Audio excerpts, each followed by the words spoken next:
My name is Ida Reynolds Watson, and I'm a nutritionist. And it's my journey began about 20 years ago.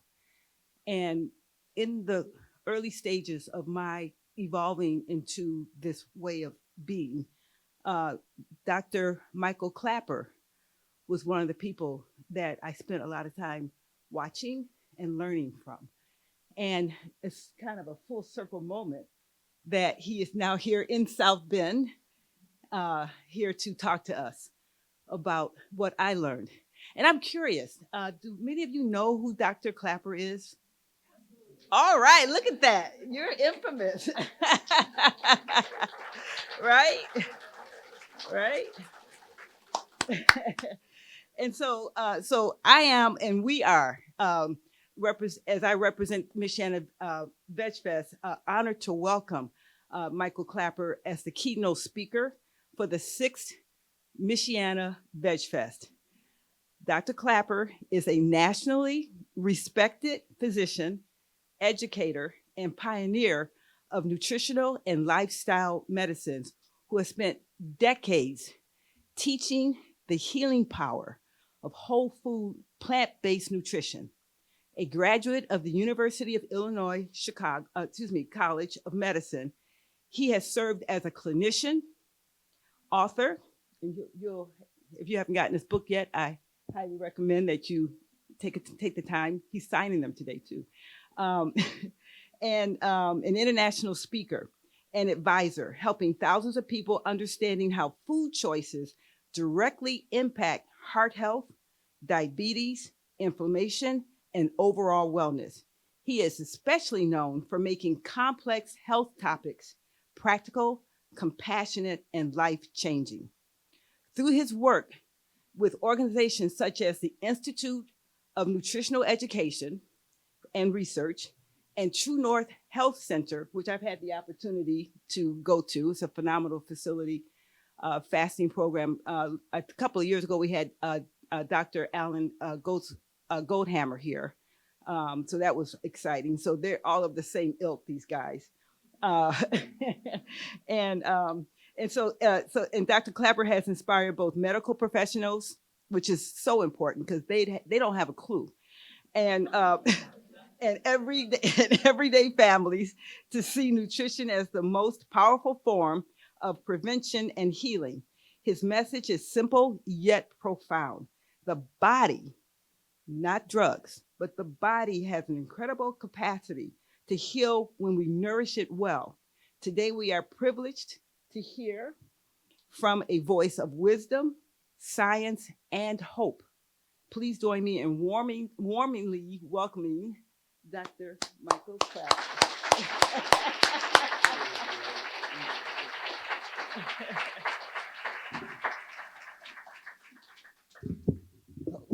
Thank you, Ida, for that lovely introduction. Thank all of you for coming here on this beautiful day. Thank you to the organizers of this wonderful Veg Fest. You have some real community-minded, health-minded people in this community. It's really inspiring to see. So how can we use this hour to enlarge your understanding of why a plant-based diet really makes sense when it comes time to stay healthy and even to reverse chronic disease? As you heard, I graduated from the University of Illinois College of Medicine, Chicago in the early 1970s. Good heavens, 50 years goes by very quickly. And I've had postgraduate training in surgery, anesthesiology, obstetrics at the University of California, San Francisco, orthopedics at Vancouver General Hospital. And for the first 10 years of my career, I was doing blood and guts medicine in emergency rooms, operating rooms, urgent care clinics. And I thought I was going to be doing that kind of acute care medicine through my entire career. But all that changed partway through my career when I joined the staff at True North Health Center in Santa Rosa, California, about an hour north of San Francisco. True North is an inpatient facility. People come and they stay there for days and days and days, sometimes weeks at a time. And because we deal with actually certainly the American public, but it's an international clientele that we had. And they brought with them the standard Western diseases that plague most Americans, Canadians, Brits, Aussies, anyone who's eating the Western diet. Soon find themselves sitting in a doctor's office with one or more of these complaints. The majority of Americans statistically are either overweight or obese. In my 50 years of medical practice, I've seen this tsunami of obesity sweep through our society. It's really stunning to see. We saw lots of clogged arteries showing up as angina pectoris, leg pain when people walk, elevated cholesterol, elevated blood pressure, florid type 2 diabetes, and a host of inflammatory diseases involving every organ system from lungs to guts to joints to the immune system. When I lecture at the medical schools and tell the medical residents what they're going to be seeing, I tell them no matter what specialty you go into, when you open the door of the waiting room to see who is waiting there to see you, you're going to see that it's Mr. and Mrs. America, generally overweight, hypertensive, atherosclerotic, insulin resistant, and inflamed. Not everyone has all of these conditions, but there's an overlay of this type of chronic disease affecting most every medical patient in every primary care practice. The standard treatment, if you go to a conventionally trained doctor, is they will review your symptoms, your lab tests, give you a diagnosis, and then pull out their prescription pad and match you up with the right medication or send you off to the surgeon or other medical specialist to carry on your care. And that's generally what standard Western medicine consists of these days. Get a diagnosis, get them on medication, or refer them out. At True North, we took a totally different approach because the problem that I just described with conventional medical care, even though it can control symptoms of high blood pressure, high cholesterol, we have powerful medications to pound down those blood sugars, pound down those blood pressures, but nobody's really getting healthier. When you follow these people along, they still show up in the emergency room with heart attacks and strokes. They still die at distressingly young ages.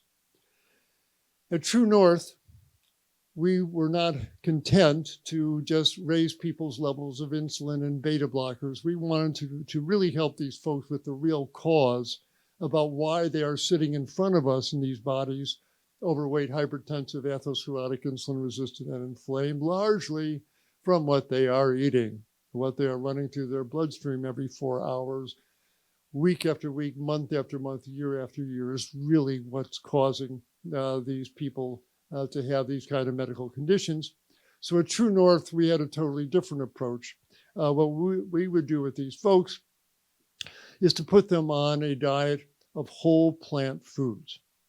Every morning, there was a big pot of fresh oatmeal, lots of cut up fruit, sunflower seeds, and a variety of plant milks, oat milk, hemp milk, almond milk. Every lunch, every dinner, had big colorful salads, hearty vegetable soups, big plates of steamed green and yellow vegetables, and a variety of filling entrees, no cheese burritos, no oil stir fries, hearty stews and soups and chilies and curries, and lots of fresh fruits for dessert. This is the food stream that disappeared down these people's gullets meal after meal, day after day while they were there. And there was no restriction on the portions. There was no calorie counting, no carb counting. Why could we be so cavalier about the amount of food they were eating? Because we were serving these folks whole plant foods.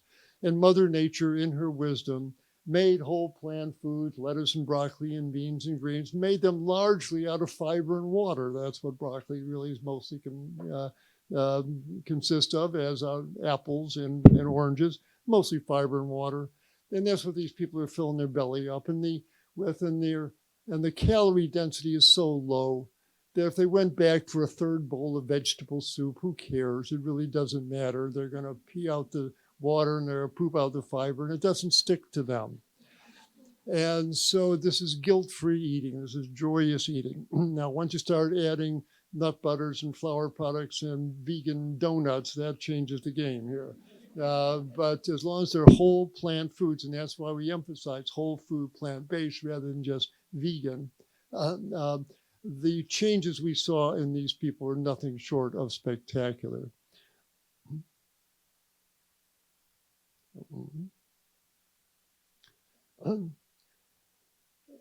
Emily came into True North, almost 100 pounds overweight on 2 medications for blood pressure. She was pre-diabetic. And she started eating the True North food, and the weight comes off at about a half a pound a day, and that continues throughout their stay there. Now, what we didn't want to happen is for these folks to experience all sorts of wonderful benefits, which they will, and I will outline them here. But what we didn't want them to do is spend time in True North, lose the weight, lower their blood pressure, get off their medications, and then go home and start eating the same burgers and buffalo wings and pepperoni pizzas that got them into trouble in the first place. So to prevent that, while they're staying at True North, we give these folks cooking lessons. Now, it's not to turn them into gourmet chefs. This is basic survival cooking, how to boil rice, how to make oatmeal, how to steam vegetables, so they can keep this whole food, plant-based food stream going once they leave and go back home. Emily came in like this on 2 medications. 11 months later, she sent us this picture, Dr. Klaper. Not only did I lose the weight, but I lost my high blood pressure. I'm off all my medications. I feel great. As the potassium and the magnesium in all the plant foods works their way into the walls of the arteries walls relax and they dilate. And so the pressure in the system, in the blood system, comes down. And so not only can we get these people off their medications, you have to get them off the medications. If their blood pressure normalizes and you still have them on these potent medications, they'll stand up. Their blood pressure goes down to their boots and they'll pass out on it.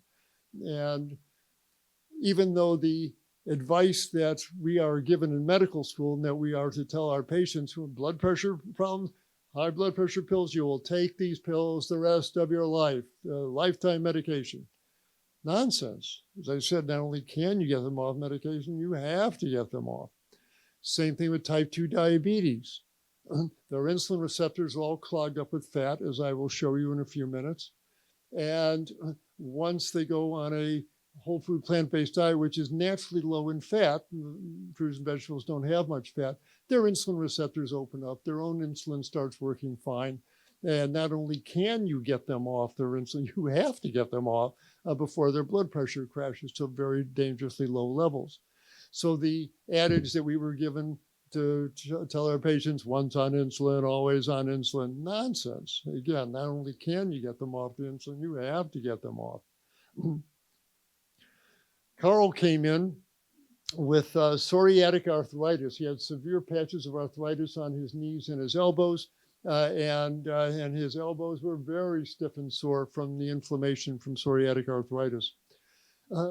Carl learned how to eat plant-based, went home. 18 months later, sent us this picture. He obviously spent a little time in the gym, but Dr. Klaper, not only did I lose the weight, but my skin is clear, my joints are pain-free, and I'm off my medications. Eli came in with very severe asthma. He was using his albuterol inhaler 3-4 times a day, learned how to eat plant-based. 20 months later, he sent us this picture. Dr. Klaper, not only did I lose the weight, but I lost my asthma, haven't used my inhaler in months. And Ali came in with ulcerative colitis. He was passing bloody stools 2-3 times a day.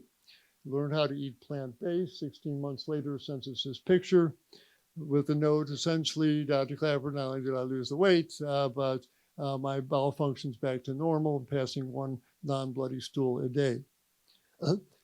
In the old weight loss commercials on TV, they would show the before and after pictures, and there would be this little text crawler on the bottom, these results not typical. Well, these results are typical. This is what we see. This is what we expect to happen when people are obese and clogged up and hypertensive from the meat and dairy and oils and sugars and the toxic food stream that now the standard American diet consists of, get them on the food plan that nature had us designed for, and these diseases go away and they turn into normal, healthy people right before your eyes. It's the most exciting transformation in medicine. What I was looking at is a phenomenon that no one mentioned to me in medical school called disease reversal. I practiced medicine for 30 years before anyone put these two words in the same sentence for me. But this is not a California woo-woo concept. We're talking about remission of clinical symptoms where the joints stop hurting, the lungs stop wheezing, and their lab values normalize, their inflammatory markers go down, the cholesterol levels go down. Again, they turn into normal, healthy people. So why does this happen? What are we looking at here? How does a whole food plant-based diet reverse these diseases? I wish someone had told me this in medical school. I wish someone had told me in medical school that high blood pressure is reversible. That I was never told. I wish someone told me type 2 diabetes is reversible. No one mentioned that. Well, they certainly are. So you were nice enough to come to this presentation today. I owe you an explanation of how a plant-based diet actually reverses these diseases so you can feel more positive for yourself when you are choosing a plant-based diet and when you're talking to friends, relatives, whoever it might be, or including your family doctor, you'll have confidence that there's solid science behind your plant-based choices. So with that, let's explore exactly how a plant-based diet reverses these diseases. As I became a student of the effects of plant-based diets on human health and disease, I realized that these 9 conditions that most primary care doctors spend their entire careers treating, all of these, certainly the clogged arteries, but the autoimmune diseases, inflammatory diseases, they all will respond positively to a whole food plant-based diet. So how? Let's explore some of the mechanisms. I wish, when I was a medical resident, some attending physician, some chief resident sat me down and said, look, in a minute you're going into outpatient clinic. You're going to see this steady river of patients, overweight, hypertensive, atherosclerotic, insulin-resistant, and inflamed. And they want you, doctor, to tell them what to do so they can regain their health. And there's no way you can give them the advice they need to hear unless you understand why they're sitting in front of you in these bodies, and you need to understand why and how their daily diet is creating the medical problems they have. So to put it in the simplest language of all, I wish they had pointed out that after we eat a meal of whole plant foods, hopefully that you've been eating here and will continue at home, if you have a nice fresh salad, a bowl of vegetable soup, some steamed green yellow veggies, no oil stir fry here, some fruit for dessert. You have a meal like this. And if an hour later, if I were to sneak up on you with a needle and a syringe in my hand, and when you weren't looking, I zip and draw 5 cc's of blood into a glass top tube, let the blood clot, put it into a centrifuge and spin it down. When I pull the blood tube out, it would look like the tube on the left here. The red clot goes to the bottom, the liquid part of the blood, the serum, rises to the top. And the serum should be crystal clear. You can read newsprint through normal serum. This is what your blood should look like after you eat a healthy meal. But you have a standard Western meal. You have bacon and eggs for breakfast, cheeseburger for lunch, chicken for dinner, dairy during the day. You have a meal like this. And all the saturated fat in the bacon and the egg yolks and the beef and the butter fat and the cheese and the egg yolk and the mayonnaise on the bun and the chicken fat and the dairy fat, all this fat oozes out into your blood. And for the next 5 hours, your blood looks like this. The tube on the right has a milky, creamy appearance. This is called lipemia. Lipo means fat, emia is in the blood. This is fat in the blood. Postprandial means after eating. So this is the fat in the blood that shows up after one eats a fat-containing meal. What is this stuff? It's mostly triglycerides and saturated fat and oxidized cholesterol. It's the fat of the animals the person just ate. Now, not everybody shows the fat this optically densely, but everybody has a wave of fat that goes through your bloodstream after you eat a fatty meal. How can you not? Where else is it going to go? And I was serious about that 5-hour number. This is Crow's classic study. They gave someone a fatty meal at hour 0. They drew blood once an hour for 6 hours, and they put those 6 blood tubes one after another into an instrument to measure how fatty the blood is getting. And you can see the blood getting fattier and fattier and fattier and fattier. It takes the liver about 5 hours to begin to remove the fat out of the bloodstream. You keep your blood fatty for like this, and during this time, evil things are happening. Your bad LDL cholesterol is going up. The blood is becoming thicker, physically more viscous. The saturated fats coat the red blood cells. They start sticking together, and the blood is more physically thick. And to force thick blood through tiny capillary beds takes a higher pressure, so blood pressure goes up. As the fat goes through the abdominal fat stores, tends to stick there, increasing obesity. I'll talk to you about that in a minute. And the saturated fats are pro-inflammatory. They fan inflammatory reactions throughout the body. This is happening for 5 solid hours after every standard Western meal. Now, I focused on the fat because it's the most visibly obvious, but there is more than just fat in that blood. What happens after every bite of a cheeseburger or finger-licking good chicken breast, what floods through the bloodstream is a whole battalion of molecules, each of which can cause molecular mischief in their own way. I call this whole battalion of troublemaking molecules the red tide that surges through every tissue bed, every cell in the body. I'm going to spend a little time going down this list here. As I said, the saturated fat clogs arteries and drives inflammation. All the sugars that are in the cola drinks, the white flour buns, the ketchup, obviously the candies and things that people eat, all this sugar floods into the bloodstream. They stick to proteins all over the body. The proteins get glycosylated. There's a sugar molecule, and these glycosylated proteins with your own body heat, they oxidize into what are called advanced glycation end products. These are stiffened, broken, bastardized proteins that are teeming with these free radical atoms that rip electrons off your DNA and off your cell membranes. But this is what eating sugar as a food does. I'll show you that in a minute.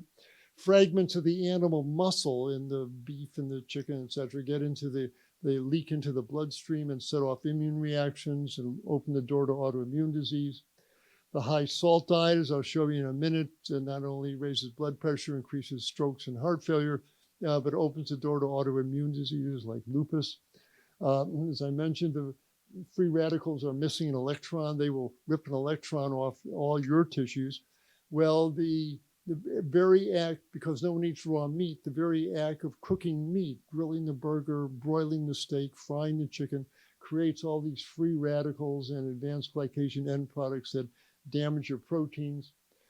The emulsifiers to keep the ice cream soft in your mouth also dissolves the mucus lining of your intestinal tract, increasing the permeability of food proteins to leak out into the bloodstream. Again, broiling the steak, grilling the burger, rips electrons off the cholesterol in the animal muscle, and it's the oxidized cholesterol that's more likely to burrow into the walls of the arteries. And there's now microplastics in the meat. Why?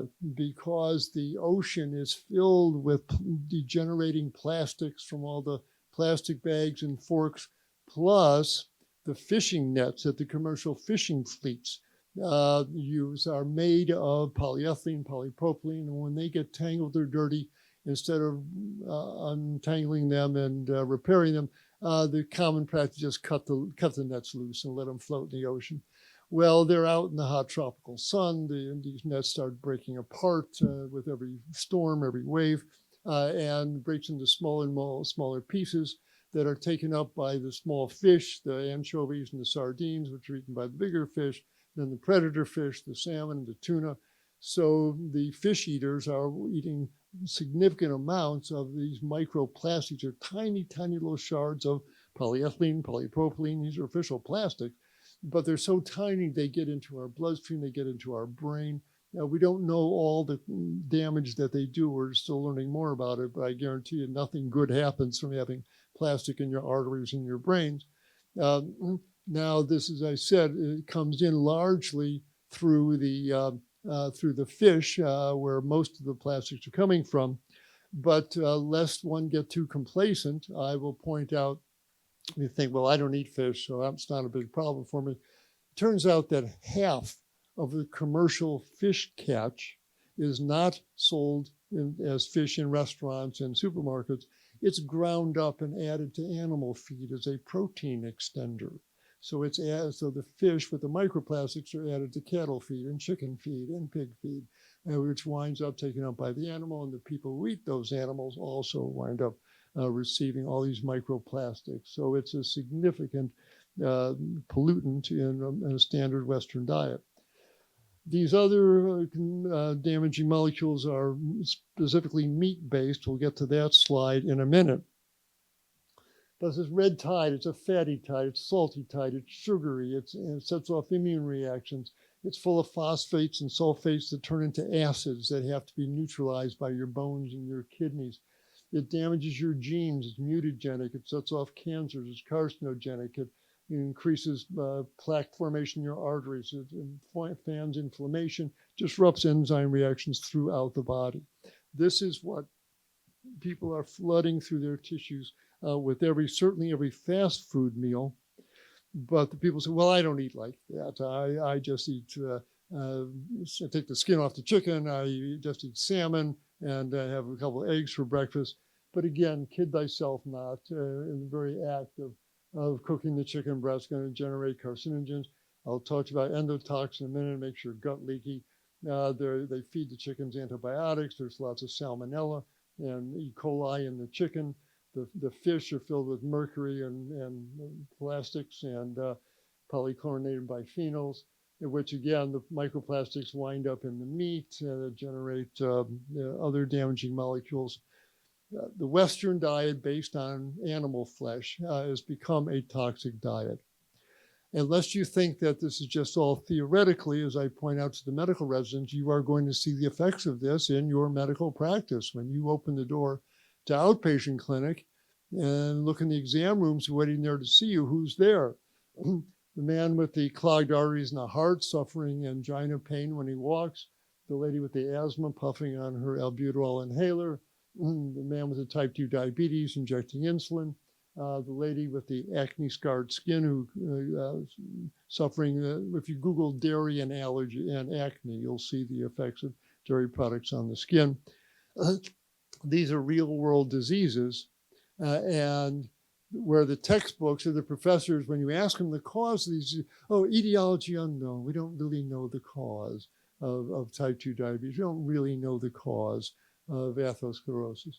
And it's true, we've not teased out every last interaction between every gene and every enzyme. And there's a world of discoveries waiting to be made on that level, and bless those smart researchers trying to understand that. But to say that we have no idea what the patient's daily diet that they're running through their bloodstream every 4 hours, month after month, year after year, has no effect, doctor, really. Now, how can you say that with a straight face? It's clear that the food effects over time equal the health effects. So let me zero in on a couple of these problematic substances. I mentioned the salt in the diet. It's a high sodium diet, the standard diet. There's salt in the meat, salt in the cheese, salt in the fries, salt in the chips.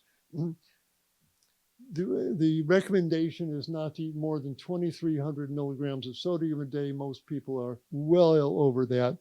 And again, it not only makes you retain fluid and stiffens your arteries, increasing the risk of congestive heart failure and myocardial infarctions and strokes and kidney disease, but we're now learning that stimulating your immune system with sodium on a frequent basis opens the door to autoimmune disease as well.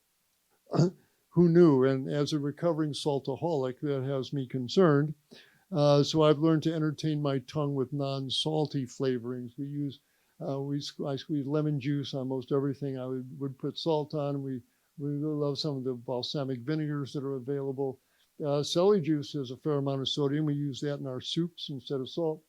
And there's this lovely flavoring. I have no connection with the company, but Benson's Table Tasty it gives you a nice salty flavor for no sodium, essentially. So there's ways around the salt in your diet, and I would suggest that you explore them. Then there's sugar.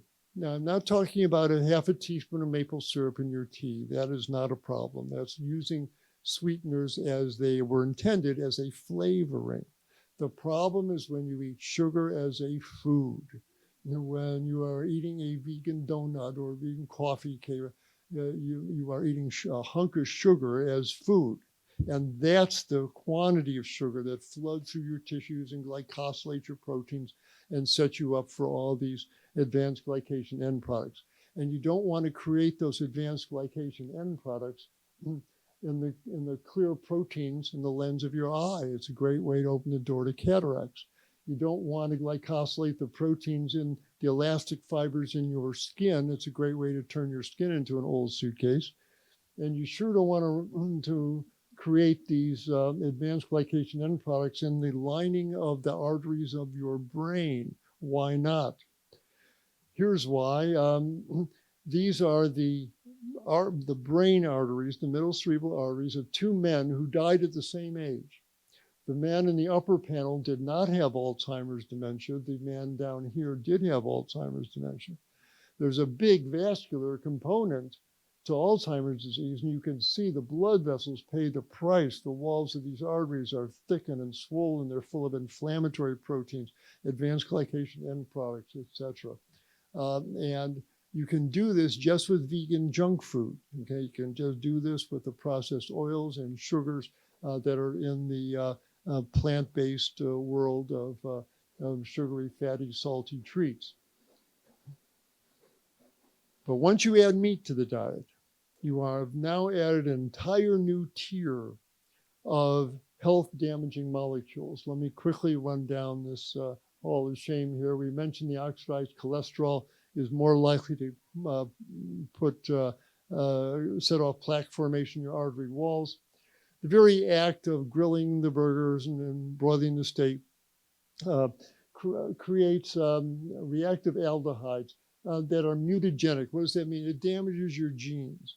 You know, you're just having lunch, okay? You want to be damaging your DNA, but if you're eating a ham sandwich or a beef burger, that's exactly what you're doing because you're inevitably going to be eating these reactive aldehydes.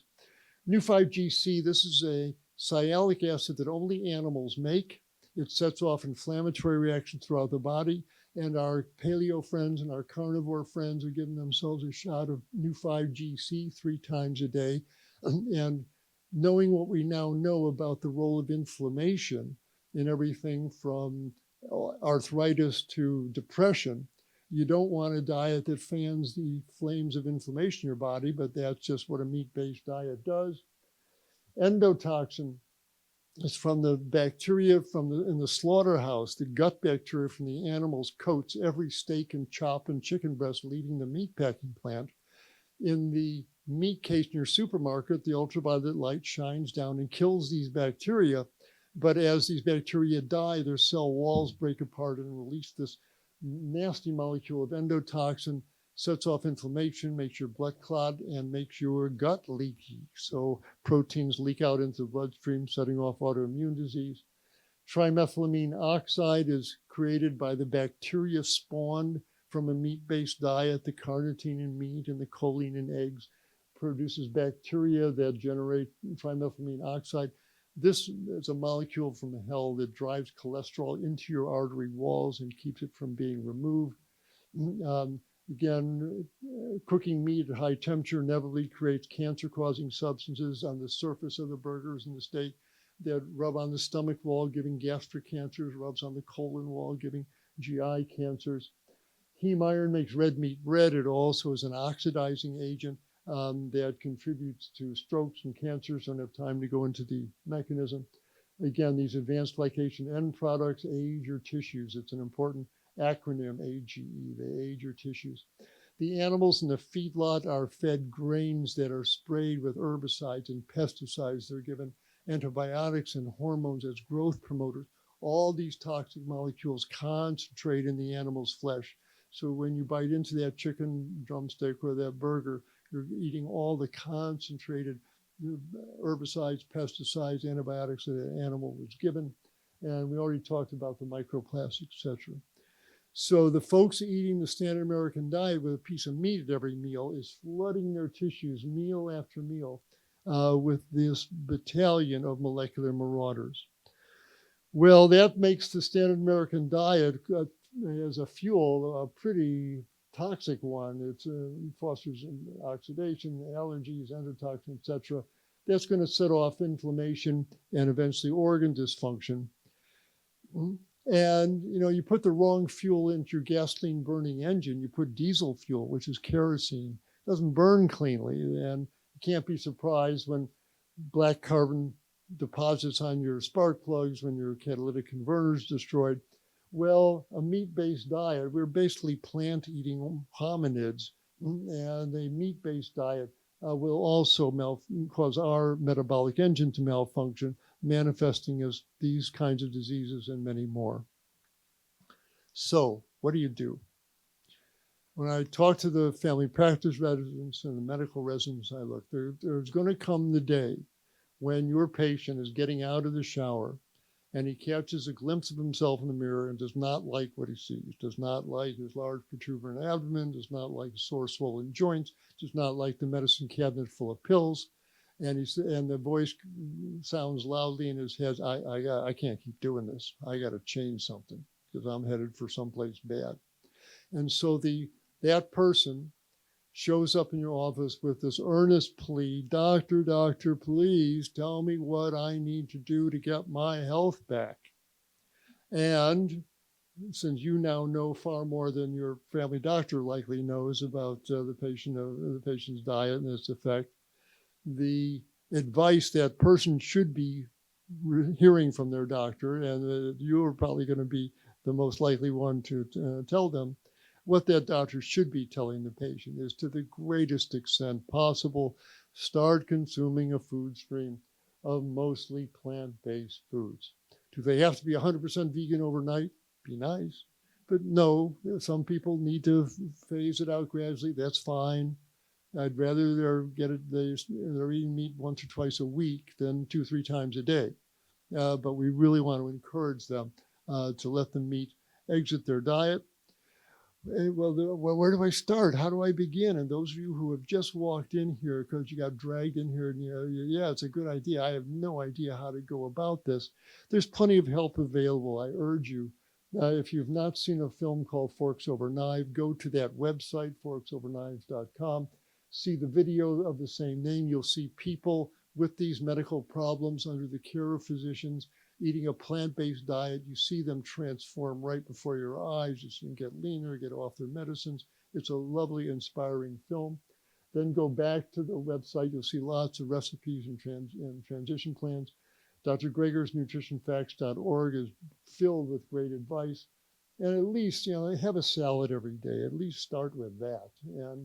And if you are putting plant foods on your plate, make them larger portions and start making meat smaller portions. That's a start. There's a lovely book that I like by Rachel Brown called For Fork's Sake. And it's a primer. It's a skinny little book. You can read it in an afternoon. And she takes you shopping. Here's what you need at home. Here's how to make breakfast, lunch, dinner. Makes it really simple. And you can download my healthy eating plan off my website, drklaper.com. And again, this will get you started. And again, the Forks Over Knives documentary is now free to charge. So here is the mechanism. Here is how it all works. Here we are. The person is still eating the standard American diet. And here's the molecular marauders. Here's the red tide. They're still flooding through their tissues. Now, as I said, some people may need to just gradually start phasing in plant-based meals into their diet and slowly phase the animal products out. That's fine. But for the sake of our exploration here right now, let's say the person does it all at once. And I've had many, many people, and these are the folks who get the most benefit quickest. They say, Doc, I'm done eating dead animals. And I have them do what I call the plastic bag commando move. Have them take a plastic garbage bag, open up their fridge, have an honest look at what's in there, and the eggs and the cheese and the meat and the cold cuts and the dairy and the salad dressings in the bag. Have them look up on the shelf and the cookies and the cakes and the chips and the schmips and the bips in the bag. Close the bag. Tell them, who do they like the least? Give it to them, give it to the food bank, get it out of your house. Chef AJ says, if it's in my house, it's in my mouth. And so, and the time to exert the willpower is not when you're in your kitchen looking at that bag of Oreos. It's when you are pushing that cart down the supermarket aisle, deciding what goes in that basket and what comes home with you. If you don't put it in the basket, you're not going to have to deal with it, with the temptation at home. So save your money, save your health. Don't bring the stuff home. Suddenly you forget what Oreos taste like. So let's say the person said, Doc, I'm done. I cleaned out all the animal products. I went shopping. My kitchen is filled with beans and greens. My fridge is full of produce here. Tell me what's going to happen. Here's what's going to happen when you make that change from an animal-based food stream to a plant-based food stream. The first and most important change that happens is that the red tide stops. There is respite. Every cell in your body on the DNA strands has instructions on how to repair damage to the cells. Do you know that every strand of your DNA on your chromosomes has a glob of protein called the DNA editing enzymes? And these enzymes spend all day going up and down your DNA strands looking for damage. And if they find any, they fix it. They don't ask your permission. They're repairing your DNA 24/7. When I read that in the physiology book, I put the book down and I applauded. I mean, that's just so brilliant that we have that mechanism. But that mechanism cannot function optimally if every 4 hours you're flooding advanced glycation end products and endotoxin and TMAO, all that through your tissues. So now that's gone. Now your cells can function optimally and repair the tissues as they were meant to. And what happens after that, as the plant-based food streams now constitute what is flowing through your system, these molecular marauders are replaced by an entirely different set of molecules that flood through your tissues. Every salad, every bowl of vegetable soup, every plate of steamed greens sends these remarkable healing molecules through your tissues. Let's talk about them specifically. First of all, it's a high water content diet. All the soups and the salads and the steamed veggies and the fruits are full of water. And as that water enters the bloodstream, the blood becomes less viscous. It's more free-flowing. And this more free-flowing blood surges through the capillary beds in your brain, your heart, your muscles, your kidneys. And the studies clearly show that people who exclude meat have significantly lower blood viscosity. So there's this surge of oxygen and nutrients floods through your tissues. Right away, things start getting healthier. But something else also happens. The blood viscosity goes down and oxygen and nutrient delivery goes up. But that then allows a lovely law of physics to kick in because all the green vegetables that you're eating, the kale and the broccoli, etc., now create an increase in the amount of nitric oxide in the artery walls. And we're talking about the muscular layer of your arteries that make the arteries constrict or relax. Nitric oxide makes the arteries relax. And as a result, they dilate just a little bit, just a half a millimeter or a millimeter, not much. But there's a general dilation of arterioles all over the body. And that invites in a law of physics called Poiseuille's law. And Poiseuille's law says that the liquid flowing through a tube, and that includes blood flowing through an artery, the flow, the amount of liquid, the amount of blood flowing through that artery as it dilates, the amount of blood will increase by the fourth power of the increase of the radius. What does that mean? It means that if the artery has dilated, so the radius of the artery goes up, say, by a factor of 2, the blood flowing through that artery does not go up by a factor of 2. It goes up by a factor of 2 times 2 times 2 times 2, goes up by a factor of 16. And you know this in real world. If you're trying to suck a liquid up through a skinny straw, a straw twice the diameter gives a whole lot more liquid for a whole lot less suction. That's Poiseuille's law. Well, this is happening in arterioles all over the body, going up to your brain, your heart, your lungs, your kidneys. So there's a surge of oxygen and nutrient-carrying blood throughout the body. When you pull the animal flesh out of the diet, you're pulling out this particular type of fat called arachidonic acid. And arachidonic acid drives inflammation throughout the body. It's the main precursor of inflammatory prostaglandins in the body. Well, you pull that out. Now all the fats in the diet are from plant oils, many of which are from the omega-3 family that have an anti-inflammatory effect. So this one act of pulling the animal flesh out and subsisting on plants, you've changed the inflammatory balance in tissues throughout the body from a pro-inflammatory to an anti-inflammatory. That is huge. Again, knowing what we know about inflammation causing disruption in so many organ tissues.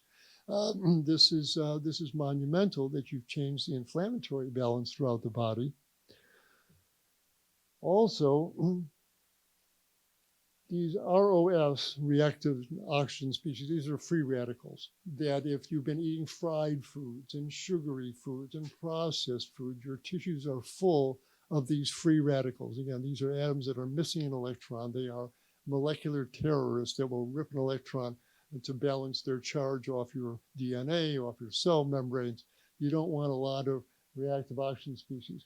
Well, it turns out these colorful fruits and vegetables you're now eating are colorful because they have molecules that are polyphenols that are antioxidants. They quench free radicals. And so now every salad, every bowl of vegetable soup sends a surge of antioxidants to your tissues. So the oxidative stress that ages your tissues, that goes down. So it's certainly an anti-aging diet. If you change the food flowing through the gut, you're going to change the microbes that live in that gut.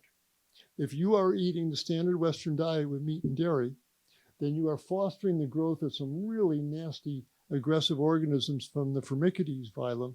These are not friendly critters. Their byproducts are acidic. They put out substances that make your gut leaky, that cause inflammation. Well, you pull out the meat and dairy. Now all the food coming down the GI tract is plant-derived. It's full of plant fiber and resistant starches from the legumes, and that's going to change the balance in the gut. So now you're fostering the growth of microbes from the Prevotella phylum, much friendlier critters. Not only do they not cause inflammation, and they have an anti-cancer property to them, but also it turns out that these microbes just happen to produce by their byproducts, by their everyday metabolism, they produce feel-good chemicals like dopamine and serotonin and norepinephrine and oxytocin. These are feel-good chemicals that work their way up to our brain, to our through our nervous system. And many times patients say, you know, doc, ever since I went plant-based my diet, I'm generally feeling better, feeling happier. That is not a placebo effect. That's a gift from your refurbished microbiome because you've changed the nature of the food stream. When you stop eating other animals' cholesterol, your own lipids are going to get much better, of course, and so your arteries are going to sustain much less damage from your daily diet. The fats in your diet work their way out to the skin and into your skin oils. And if you're eating animal fats, then when those fats get into your skin oil and they oxidize, it leaves you smelling like the Green Bay Packer locker room at halftime. Well, when you change to plant oils, I've had many guys say, hey, my wife says I don't stink anymore. Yes, that's true. That's another not seldom discussed benefit of going plant-based. Hormone levels change. People don't realize that the cow, if you're eating dairy products, the cows in the dairy are all pregnant. They didn't used to be. On my uncle's dairy farm, when a cow became fertile, we'd lock her up in the stanchion, call the man from Badger Breeders who would come with a big long tube of bull semen and shove it into her uterus, squeeze the bulb, squirt of bull semen would come out. The cow would conceive, become pregnant, and if she had been giving milk, she would dry up. Pregnant mammals generally stop lactating. There's a good biological reason for that. Well, we milked 49 cows on my uncle's farm in the 1950s. Today's modern dairy operations are milking 1,000 cows twice a day. They can't afford to have their best milkers go offline for 9 months at a time while they're carrying their next calf. So they've genetically modified the cows. The dairy herd's been GMO'd. And now these cows will continue to give milk, even though they're pregnant with their next calf. They're still sucking milk off these large pregnant bovines. Well, like any pregnant mammal, every woman knows that when they're pregnant, their body's filled with estrogens, makes the hair grow, makes the breast enlarge, wonderful molecule in its way, but that estrogen is going to find its way into the milk glands and into the milk. And today's modern dairy products are made from milk that is filled with the estrogens from the cow. And these are not the little puny phytoestrogens from soy. These are official mammalian estrogen. This is estrone, estradiol, estriol, pregnanediol, progesterone. These are official mammalian estrogens. And they give women breast lumps, help produce fibroids that bleed and make the woman anemic. Not friendly to guys either. It makes the prostate gland unstable, more likely to develop prostate cancer. Turns out their studies show that the more dairy a boy eats, the higher his risk of prostate cancer as an adult man, because he's been flooding his prostate gland with estrogens all through his young life. And it gives guys man boobs, which is the most distressing symptom to most of these gentlemen. Well, if I can convince my patients that they are not a baby calf, I have them go into the bathroom. I say, have a look there at your face. Do you have a big long snout? Do you have whiskers? Do you have big ears? Are you a baby calf? If you are a baby calf, cool. Enjoy your yogurt, enjoy your cheese. That's great. But if you're not a baby calf, what are you consuming baby calf growth fluid for? Because that's what cow's milk really is. Everything in that white liquid is meant to blow a 65-pound calf into a 700-pound dairy cow as rapidly as possible, filled with growth factors that foster cancer growth. It's really, for what? To pour white liquid on your cereal. Good heavens. The dairy industry is such a cruel industry. To keep that milk flowing, you got to keep making those cows pregnant, taking their calves away, sucking the milk off. There's so many beautiful plant milks available today. Hemp milk, oat milk, rice milk, almond milk. Pour something else on your cereal, but don't make it coming from the udder of a cow. So hormone levels come down. Kidney function improves in this era of high protein diet. Oh, man, we're getting that message pushed there. High protein, man, you need it for big muscles there. Absolutely, high protein. It's all it's going to do, make your muscles big. No, it's not.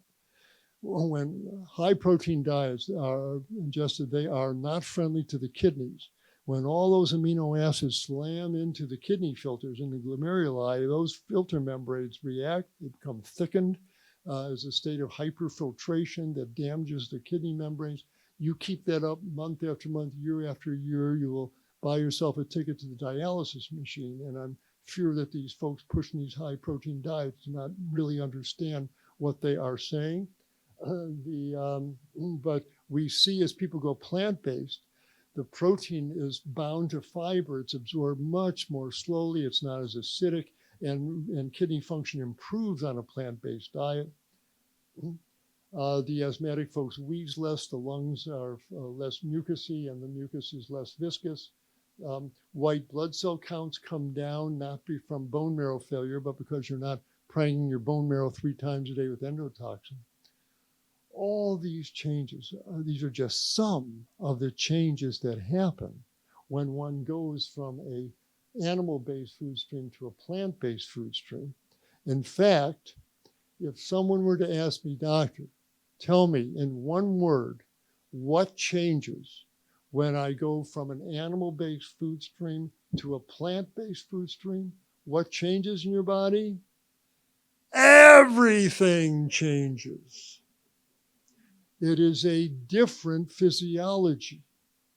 The blood is more free flowing, the arteries are dilated, it's less inflammatory, it's less oxidative, the microbes in your gut are different, the neurochemistry is different, your oils are different, the hormone levels change, kidney function, every organ in the body benefits from going from an animal-based food stream to a plant-based food stream. It's the most profound change in physiology that you could produce, and that solves the mystery of how these people, why these people experience these remarkable changes in their body, because their body undergoes these remarkable normalization. This is what it should have been all along.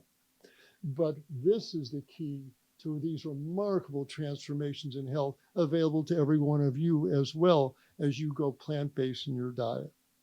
I've been focusing on the food, and of course there are other aspects, as the folks in lifestyle medicine remind us. Yeah, you've got to take a walk every day, get enough sleep, don't be drinking a lot of alcohol and smoking cigarettes, you need enough love in your life, etc. Yes, those are all important, but it starts with the food that you are sending through your tissues hour after hour, day after day.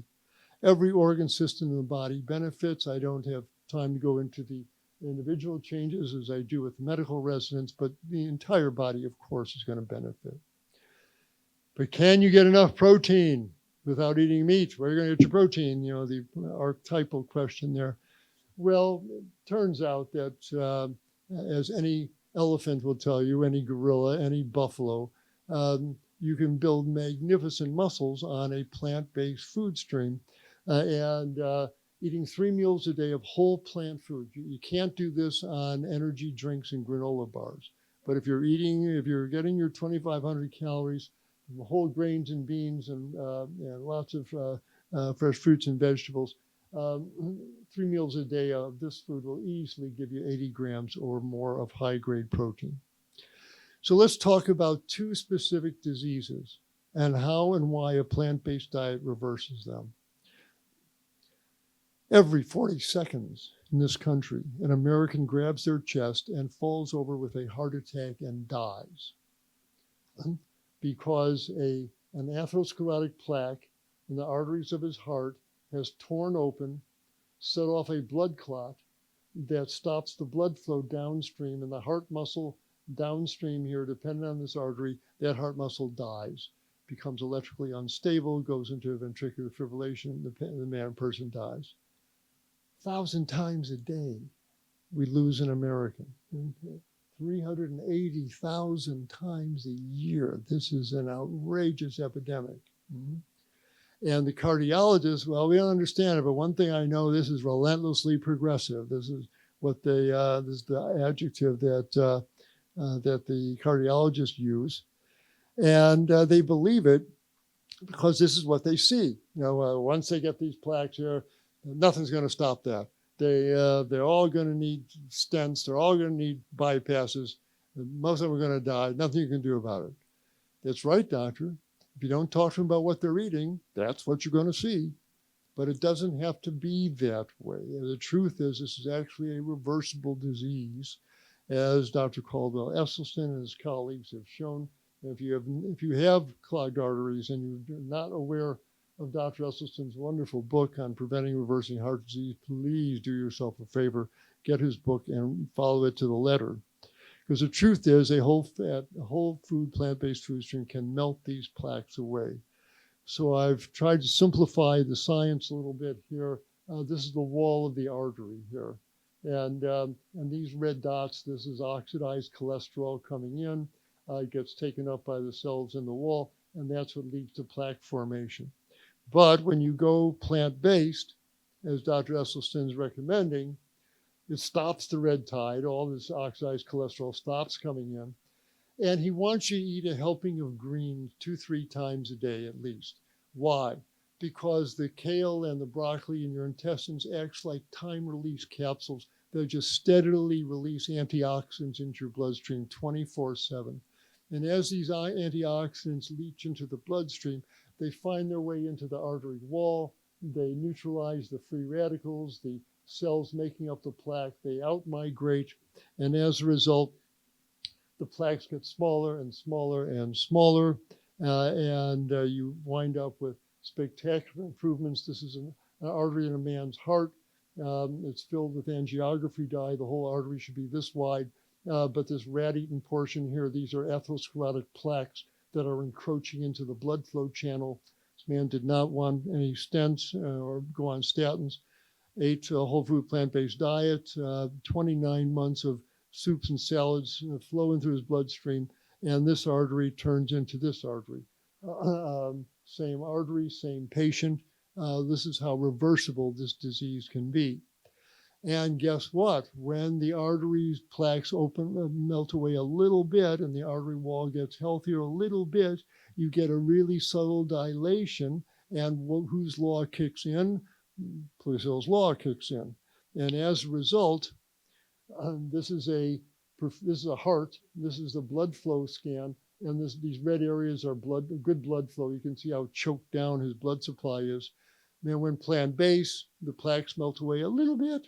After just 2 weeks, the artery walls begin to relax just a little bit. Poiseuille's law kicks in. There's a surge of blood going through the arteries, and this scan turns into this scan within 2 weeks.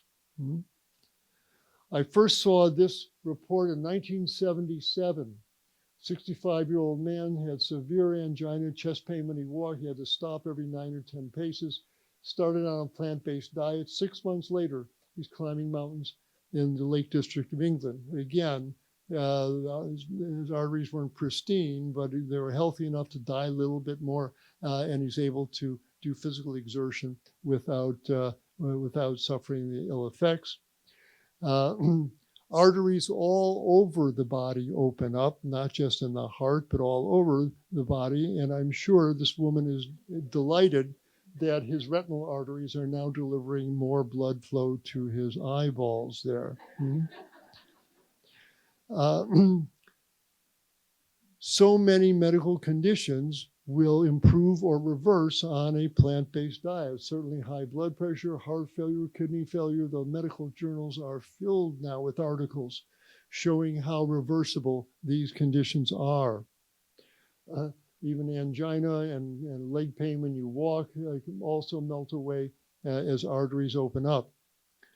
It forces the doctor to learn a new skill altogether called deprescribing. How do you get patients off their beta blockers? How do you get them off their statins? And it's an easy skill to learn, but how joyous that doctors now have to deal with this. And there are skills to help them get their patients off their medications.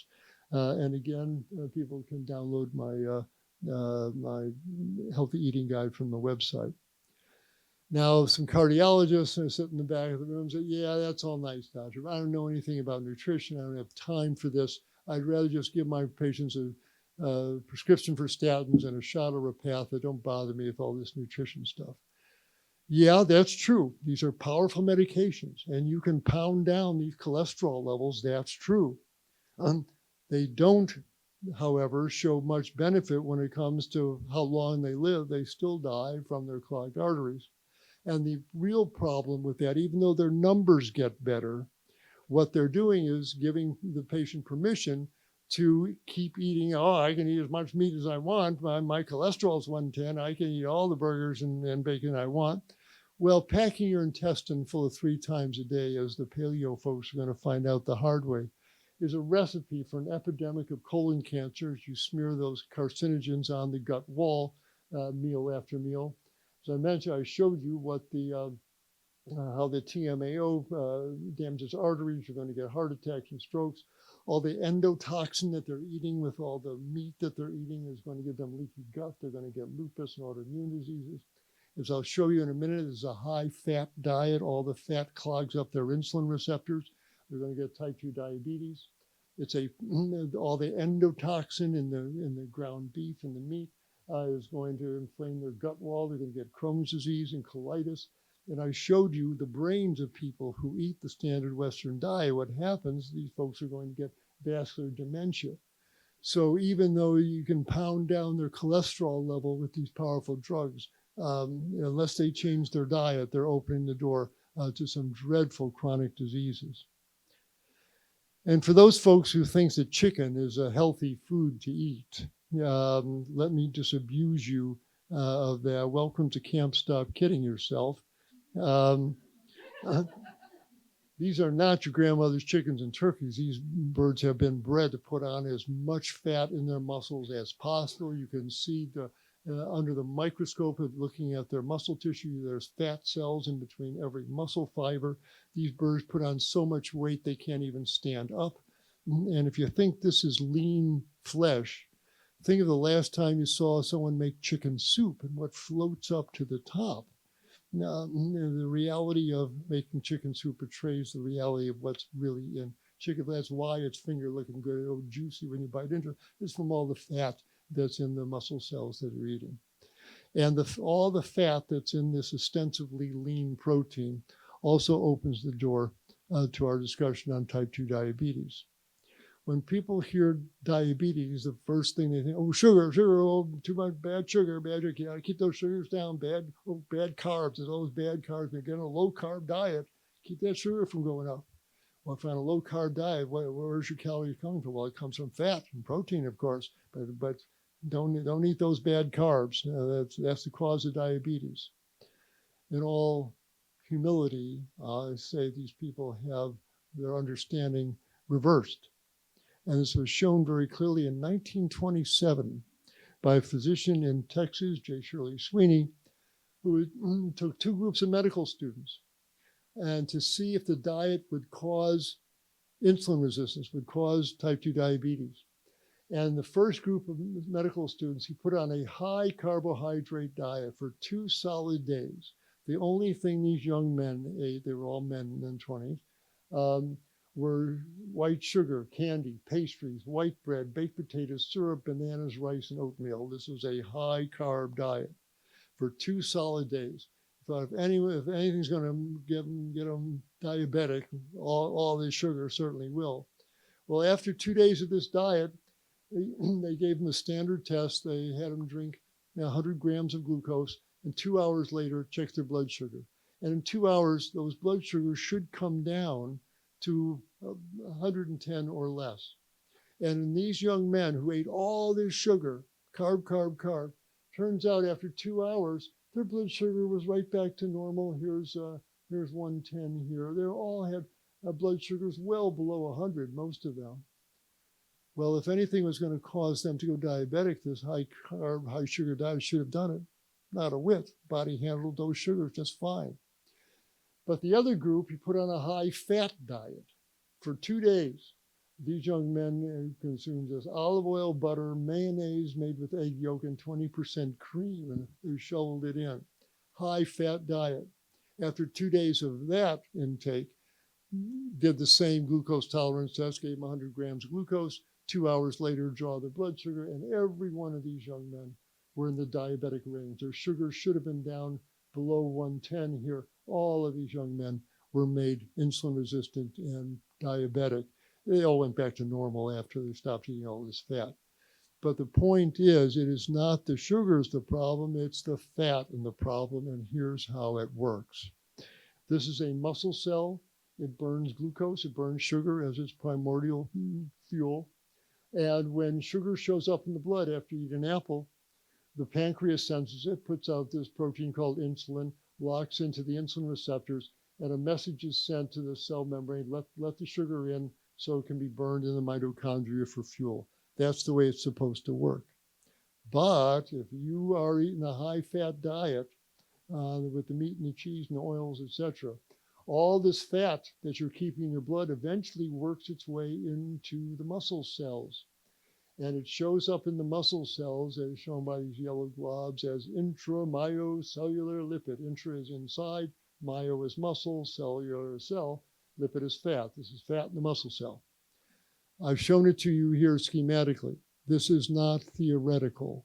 Here's what it looks like under the light microscope. This is muscle, this is striated muscle from your bicep, all this black stuff. This is intramyocellular lipid. This is fat in the muscle cell, does not belong there. Here it is under the electron microscope. This is fat in the muscle cell, does not belong there. This is what has caused the result of a high-fat diet, as the low-carb folks are promoting. Get your food, get your calories from fat. They are making these folks very insulin resistant. The medical journals are now making it really clear that intramyocellular lipid is the driving force behind insulin resistance. So here we are back in the muscle cell. The insulin receptor enzymes are all clogged up on the inside by the fat that's accumulating there. And if the patient happens to be overweight or obese, then they have another layer of insulin resistance, because in this plastic model, we see the fat in the abdomen comes from two places.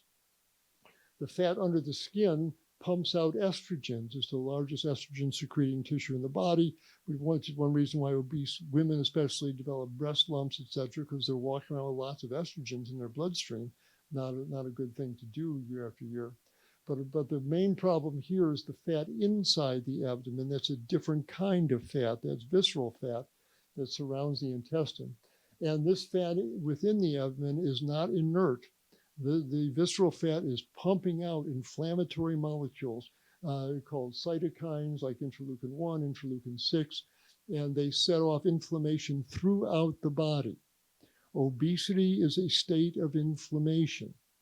It's a well-known phenomenon called metabolic inflammation. Studies clearly show that obesity is a pro-inflammatory condition, where the fat cells pump out these inflammatory molecules here called increased metabolic inflammation. I'm not here fat shaming anyone, but just talking pure science. When I hear people say, well, you can be healthy at any weight, and fat accepted. The science does not support that. The science says that obesity is a state of inflammation. And as we know, inflammation drives so many disease processes. It's not in the person's benefit to well, I'm fat, that's just who I am, love me the way I am.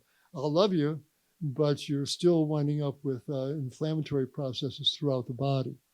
So here we're back in the muscle cell. The insulin receptors are clogged up from the inside, from the intramyocellular liquid.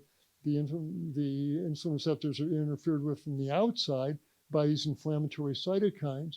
No wonder so many obese people develop type 2 diabetes. They are clogged up both inside and outside of their insulin receptors.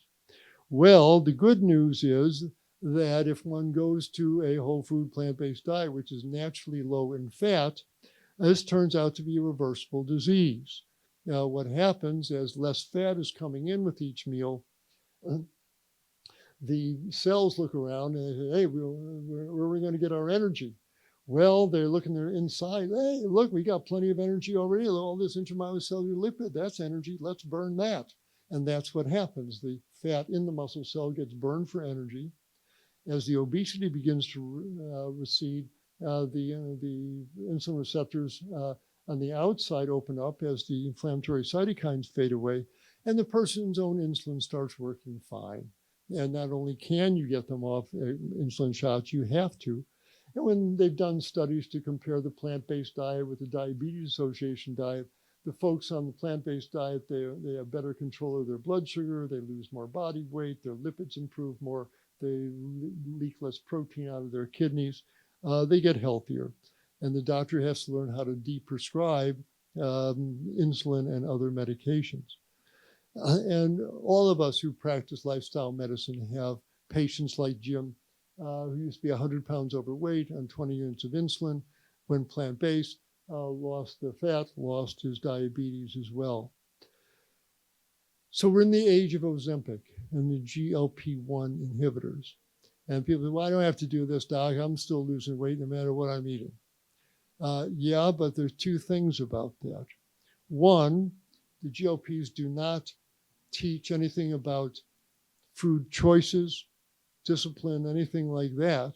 And so these people are still free to load their intestines up with all the meat and dairy. They'll eat less of it, but they are still putting the meat down in the gut. They're still spawning carcinogens, etc. They're still at high risk like our paleo caveman is. But also, why? Oh, I'm going to be on this the rest of my life. Why? Because if I stop taking the drug, the weight's going to come back. And that's enough to, man, keep them renewing that prescription and paying for, thousands of dollars a year for this. Yeah, the weight will come back if you keep eating cheeseburgers and pepperoni pizzas. That's what's going to happen. But I tell my patients and other doctors' patients who are on these GLP-1 drugs, bless you, that's fine. If it's helping you, great. I'm not going to tell you don't use them. But this time when you're on these drugs provides a bridge, an umbrella while you've got these months or years. During this time, learn how to eat a whole food plant-based diet. So when you eventually do taper off these medicines, the weight will not come back.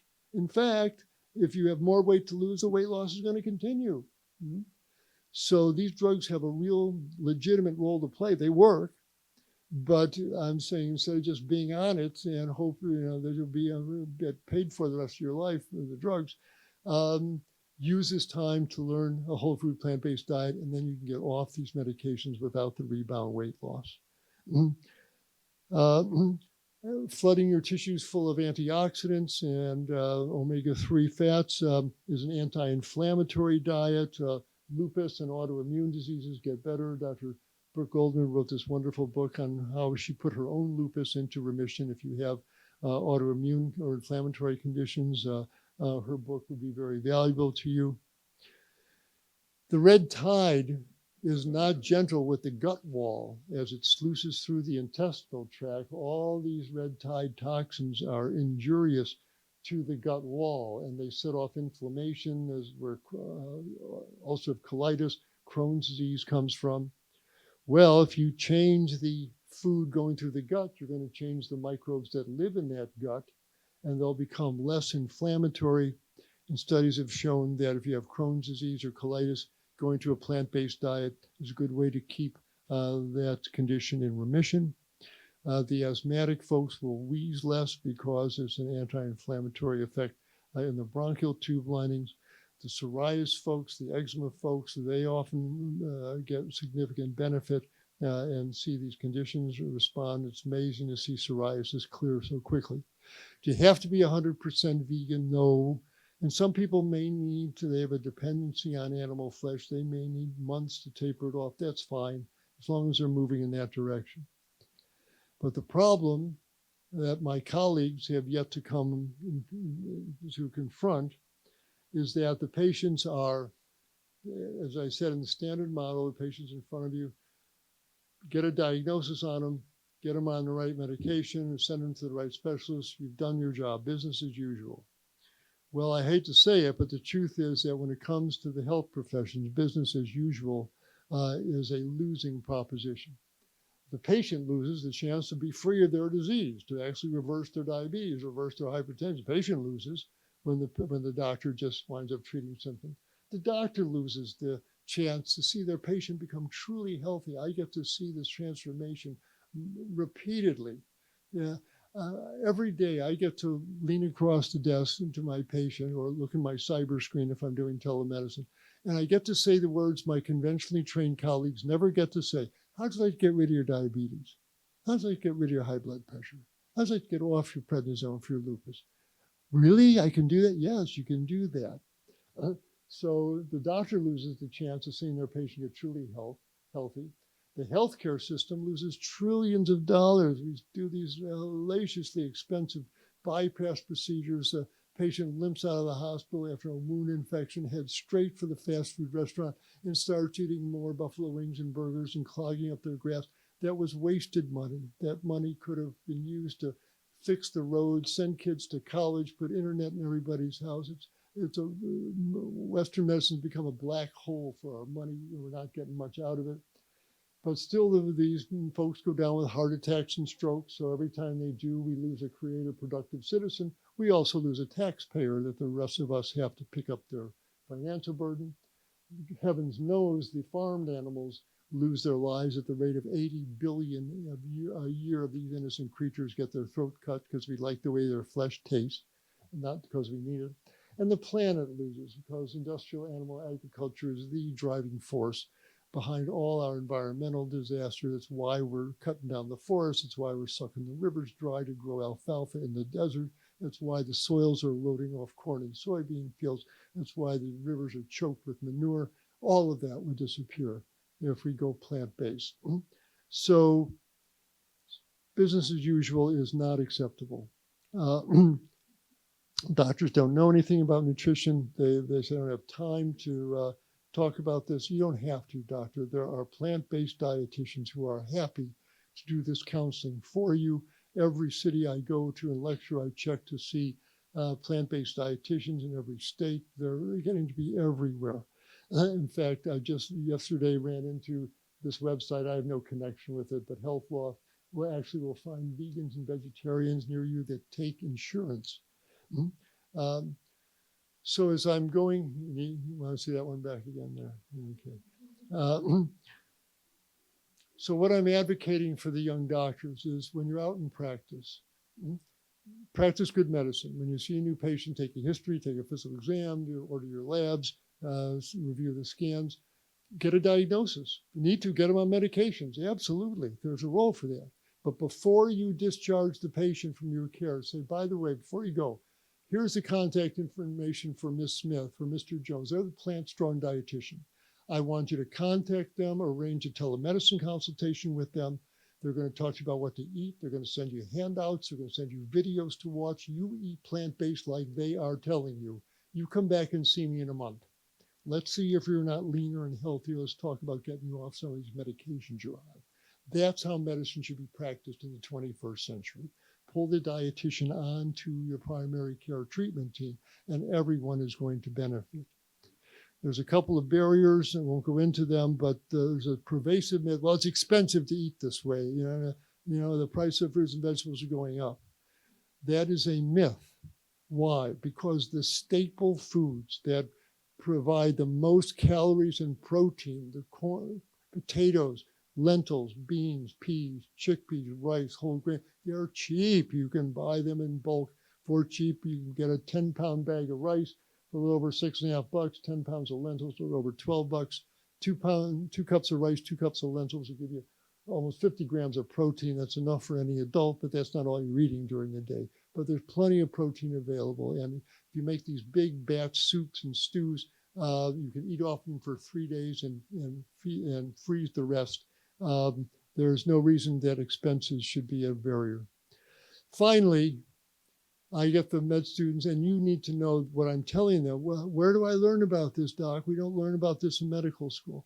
And that's why I've been going to the medical schools across the country, giving my lecture on what I wish I learned in medical school about nutrition, and telling these young docs there are resources available. There are now textbooks in plant-based medicine and in clinical practice. Plantrician University has scores of free video courses that they can take online, no charge, about the plant-based diet throughout the stages of the life cycle.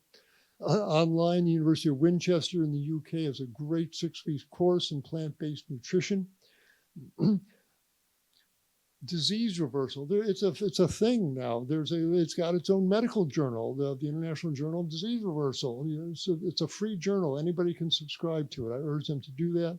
The American College of Lifestyle Medicine has lots of courses that promote plant-based nutrition. And we just wrote our book on moving medicine forward, talking about this very issue, how doctors can start using nutrition to really heal their patients. Because if they don't, they're condemning themselves to be the medical version of the old fable of the blind man and the elephant. And every specialist is in their cubicle, the cardiologist treating the clogged arteries, endocrinologist treating the diabetes, the gastroenterologist treating the ulcerative colitis. They think they're treating separate diseases, but the truth is they're all dealing with the same problem of what their patients are eating as far as the standard Western diet. And the tragedy is they're all missing the chance to really reverse these diseases with a plant-based diet. So I have them take the picture. You want resources, here they are. Okay, so for both the patients and the doctors, where do you start? Folks over Nice, our books here. Glenn Mercer wrote a great book, a skinny little book that you can read in an afternoon about the connection between how our meat-based diet is destroying the planet. And it's, of course, There are jumpstart programs like Rochester Lifestyle has that will take you by the hand and walk you through. In fact, they're making their jumpstart program free of charge to medical students and residents, and anyone who buys our master class in plant-based nutrition gets the jumpstart program for free. So we're at the end. A new era of healing is open to all of us. It begins to recognize the power of the food on your plate to either cause disease or reverse it. And a plant-based diet is the driving force behind this wonderful concept of disease reversal. So that's what I wish I learned in medical school about nutrition. You now know what your doctor doesn't know, and you are free to act upon it. And I certainly wish you will. We have lots of resources on this wonderful event today where there's all sorts of help to help you make this transition to plant-based eating. And if you do, everything will get better. The arteries, the animals, and the planet that we're going to be leaving to our children and grandchildren. There's so much riding on your next shopping trip and your next restaurant order. If you go plant-based, we're all going to benefit. So thank you very much for being here and for your attention.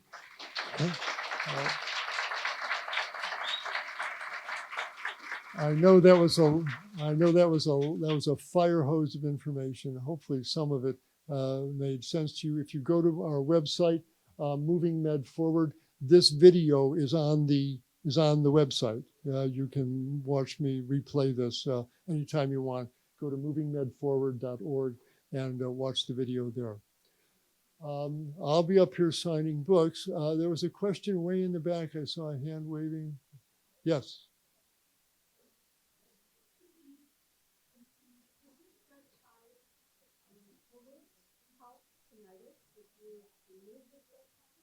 Will tinnitus resolve by stopping the red tide? I wish I could say it will, because I've got severe tinnitus, but I've not found anything that really helps it. So no, I can't make that promise to you. Sorry about that.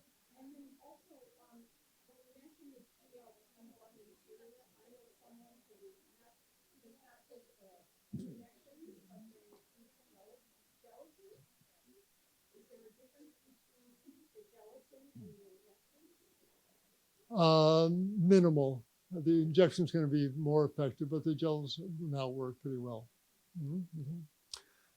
Yes, another question. Go ahead. Be allowed.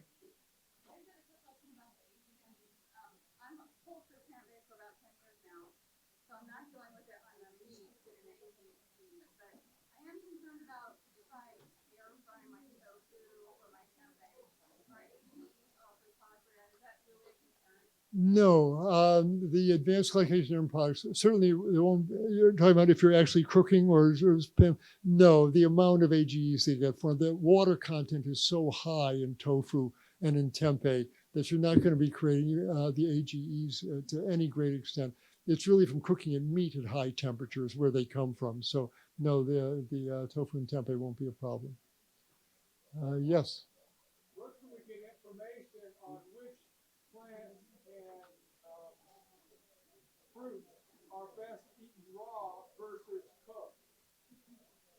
By and large, they're all going to be having a bit more nutrients if they're eaten raw. There are some exceptions. The lycopenes in tomatoes come out more when you cook them. But by and large, and you bring up an important point. You don't make all of your food cooked and processed. Okay, we all need some raw vegetable. At least have a salad every day. Get some raw stuff in, and I'd rather you dip your hummus up with celery sticks and carrot sticks rather than pita bread or whatever. Get as much raw produce into your diet as you can. Most of them are going to be better off eating raw, but really well chewed. You got to chew these to a cream to break those fibers down. But outside of tomatoes, well, obviously potatoes, and they have to be cooked. But by and large, they can all be eaten raw and probably should to the greatest extent possible. Yes. Is it okay to eat popcorn? Yes. Hold it to a bag about yay big by yay big or so. It's easy to throw. It's the salt and the butter that's the scariest part. But a small amount without the butter on it air popped, thank you, would be better. You know, hold it to 2 pounds at a sitting there, right? Yes. Yes, you in front, and then we'll take lady in back. Yes. How much education, since you've been doing this, are medical students currently getting on nutrition? Good point. So he's asking how much nutrition education are young doctors really getting, the medical students. Up to this point, it was essentially none. The nutrition education I got was a lecture on scurvy, another one on beriberi, two diseases I've never, well, I saw one beriberi, but it's irrelevant as far as what the daily diet is doing to the human body. So there's been none, and that's why I've been going to the medical students. We go right to the students. We do an end run around administration. We go right to the medical students, and we give them this lecture. Their eyeballs get real wide. They are so excited to get this powerful tool that actually reverse disease. And so it was just me and Dr. Barnard, a few folks giving the students nutrition education.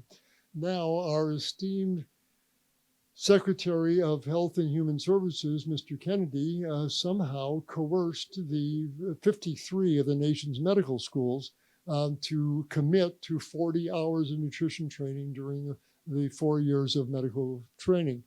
Now that's 10 hours a year, not a whole lot, but it sure beats the 1 hour that we're currently getting. And I don't want to be too cynical. They say when the dog plays the violin, don't criticize the quality of the playing. You know, the fact he's playing at all is wonderful. And the fact that these guys have started with 40 hours, that's wonderful. The question is, what are they going to be teaching these students? If it's all carnivore and paleo philosophy, then it's going to do more harm than good. So our Moving Medicine Forward nonprofit, we've taken it on that we're going to ride herd on these 53 medical schools. We're going to check in exactly what are you planning in your curriculum? What are you going to be teaching your medical students? We want to make sure that the plant-based evidence I showed you is fairly represented.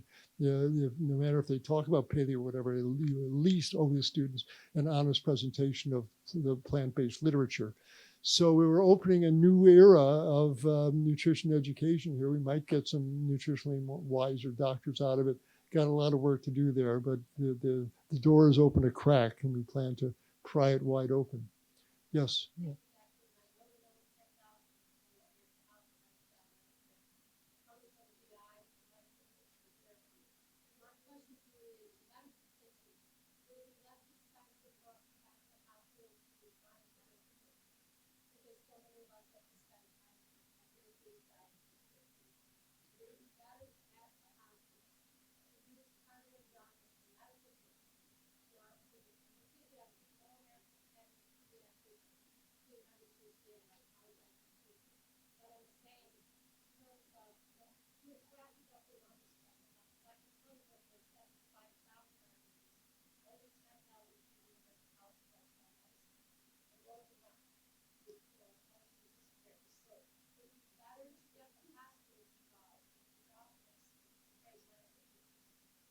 I didn't catch all of your question, but absolutely, the hospitals need to get involved. And I've been very impressed.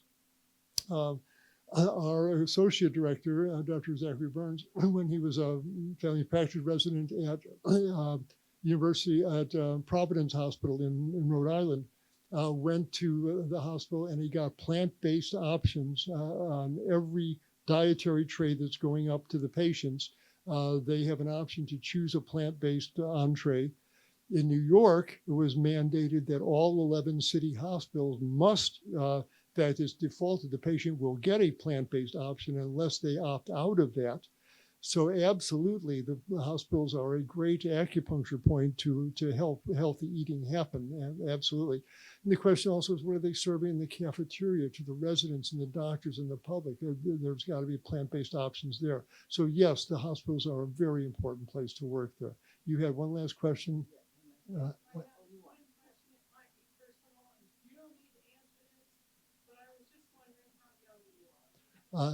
Yeah, right.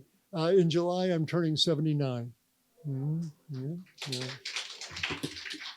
And thank you, Dr. Klaper. This was phenomenal. Okay, now we're gonna there's more programming after this, so hopefully you'll come back for that as well. Okay.